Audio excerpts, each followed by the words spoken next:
My name is Fahd Ahmed. I am the Legal and Policy Director of DRUM, Daisies Rising Up and Moving in New York City. And we organize in the working class South Asian community on immigrant rights, workers' rights, issues of racial profiling and police accountability, and educational justice. So we've been involved in work around racial profiling for almost 10 years. And in the post 9/11 period, we were dealing with all the various manifestations of policing that have taken place in the South Asian communities in New York City.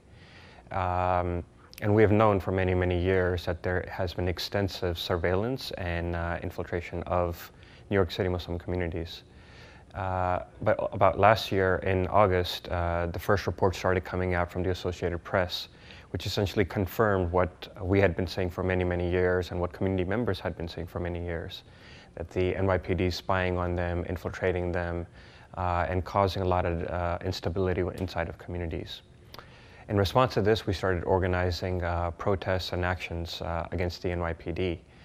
And at one of these, the first protests that we organized, we had somebody that came and joined DRUM's contingent, a gentleman that we didn't know. He looked to be like a community member.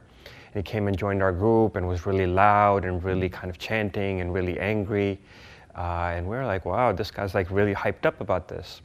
And this is, at a time when the community is completely scared, and there was, we were getting more and more people to come out, but there was still a lot of fear about people coming out.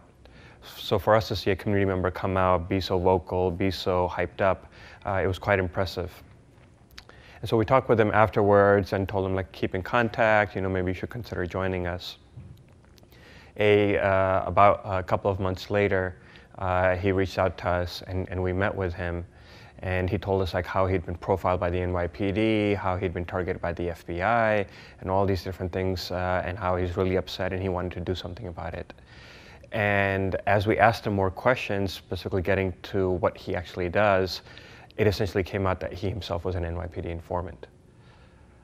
And so essentially what it meant was that the NYPD was not only sending informants into the community, but was sending informants into community organizations that are doing work around police accountability, into community organizations, and then sending informants into organizations that are speaking out against the abuses of the NYPD, and essentially trying to undermine the efforts for police accountability, for transparency that were taking place. And so, this just shows the brazenness of how the NYPD has been operating and the extent of that it is racial profiling, but it also expands so much more beyond that, that even attempts to speak out against racial profiling are going to be met with opposition and clampdown.